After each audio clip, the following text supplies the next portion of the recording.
Anaheim, California. Oco Robertos, Albertos, Filibertos, Juanbertos. If you have lived in or around the Southwest states, odds are you've seen a variation of Alberto's Mexican fast food restaurant, the majority possessing an identifiable orange and yellow color scheme and a logo in a cursive font.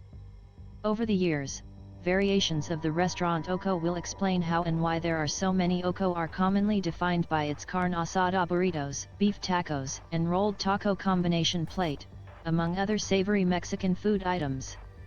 Idaco's hard to miss, and what you see is what you usually get anywhere there may be one. The concept originates from Roberto's Taco Shop, a family-owned fast food restaurant that initially opened its doors to San Diego in the late 1960s. The founders were Roberto, the shop's namesake, and Dolores Robledo, who immigrated from the small town of San Juan del Salado and San Luis Potosí, Mexico. One of the nation Oco's first Mexican fast food chains, the family-run Roberto's Taco Shop introduced an innovative blueprint that would spur copycats and imitators in the Southwest and even abroad. More than 70 variations have been reported across the Southwest states, and the majority are owned by people who originate from the same region in Mexico that the Robledos are from. Roberto would encourage family members to work with him and eventually advocated for them to open their own shops once they got familiarized with the system he helped establish. My dad was from the frame of thought that this is the land of opportunity. And if you're willing to work hard, there is enough business to go around, recalled Jose Robledo, 52, the youngest of the 13 Robledo children. He was always there to lend a helping hand to everybody that wanted to get into the business. Roberto first came to the United States in the mid-1940s under the Bracero program, which allowed millions of Mexican men to legally work in the country through short-term labor contracts. He would later hold multiple jobs, including being a waiter, working in construction and washing cars on the weekends. When he brought his wife and their children over, Dolores would pack sardines at a cannery and wash hotel industry towels for a linen company. In 1964, the family purchased 2 adjacent homes in San Isidro, near the U.S. Mexico border.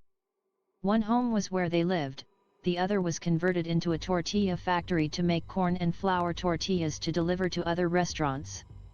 They also sold bean and cheese burritos, chili verde, green chili, burritos and chili colorado burritos at that time. At first, that's all they sold, said Reynaldo Robledo, 57, the 12th of the Robledo children. The Robledos would eventually acquire 4 businesses and operate them with the original establishment names such as La Lomita and El Galito. It wasn't until the 5th shop they purchased, a hamburger joint, that they would rename it Roberto's No. 5 under Roberto's name. It was the first Roberto's OC. From there forward, all the restaurants we opened were Roberto's Taco Shop, said Reynaldo, who grew up working in the family business as a cook. The business became a rite of passage for Reynaldo and his siblings. At the same time, his father encouraged workers from his ranch to open their own shops. Reynaldo has franchised Roberto's Taco Shop in Nevada and says there are 60 stores in the region. Additionally, there are also 20 shops in California and 1 in Texas, all owned by the original family.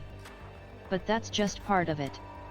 More than 70 Alberto variations have been documented across the Southwest Oco, and there's a possibility there are more that aren't using the Berto's namesake, according to several family members.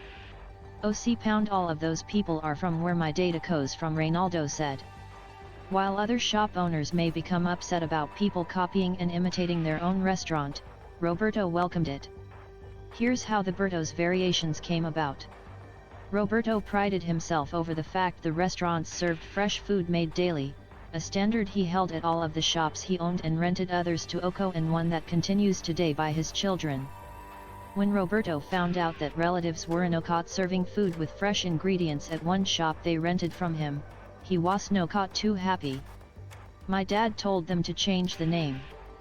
And that's where Alberto's came, Reynaldo said, referring to the first variant. The saying goes that on their building, they had Roberto's just with block lettering, and they just bought a can of paint, changed the R to an A, and then half of the Oco they just painted half of it to make it an L. Imitators tend to copy a similar orange and yellow color scheme and a sombrero-related logo formula. Some added green and red colors and others opted for different logo fonts or ditched the sombrero entirely. But the menu stays relatively the same. Most of the shop's original recipes derive mostly from Roberto and Dolores. Back then, the Roberto's menu was limited. The restaurant initially had 6 combination plates and 4 burrito types.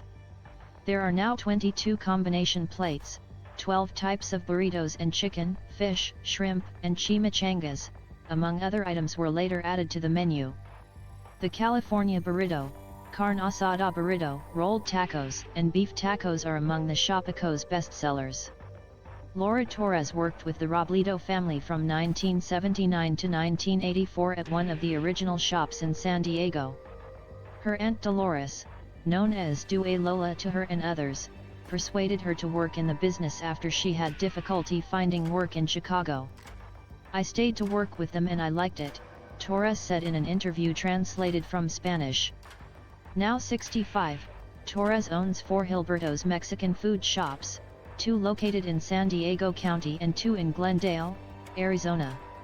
All follow a similar model put forward by Roberto's Taco Shop, including the logo, colors, food menu.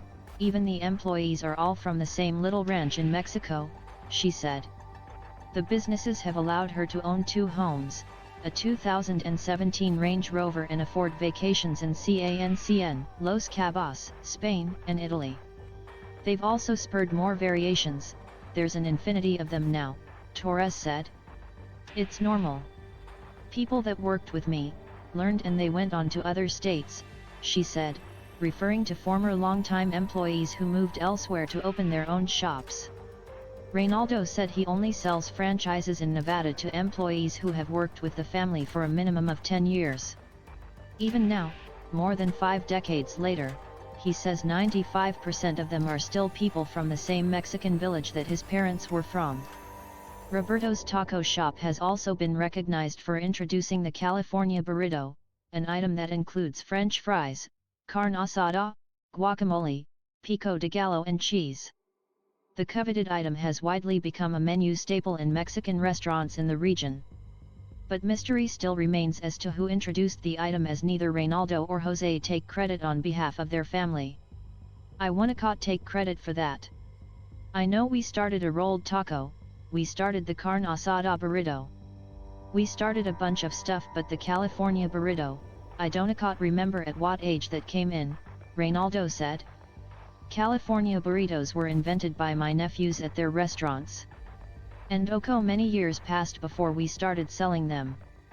But now Idaco's one of our #1 sellers," Jose said.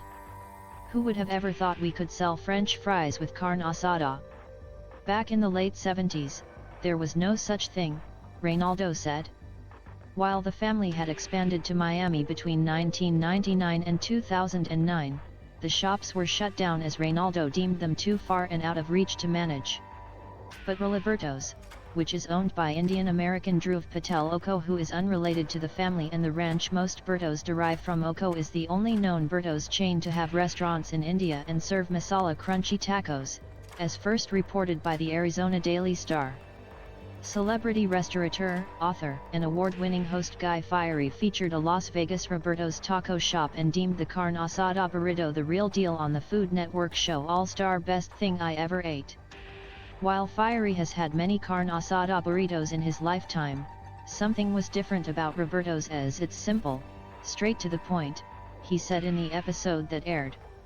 Larry Himmel, a humorist and storyteller, even wrote a poem about the shop and frequently featured the store on the CBS affiliate KFMB TV. For Reynaldo, having the shop featured on TV shows and in the news is a big accomplishment. But Idaco's a reminder that you can still come from Mexico and do something for yourself, he said. My dad always said así all it is hard work. The senior Robledo died in 1999 and Dolores died in 2020. The San Diego Union-Tribune reported that although the couple separated, they remained friends and consulted with each other about the shops. They would set up a trust for their restaurant business and pass it along to their surviving children. To this day, we carry that tradition in the sense that, we look at ourselves, we want to make our operation better. We don't really pay attention too much to the competition. We do our own thing and we wish success to everybody, Jose said. Follow NBC Latino on Facebook, Twitter and Instagram.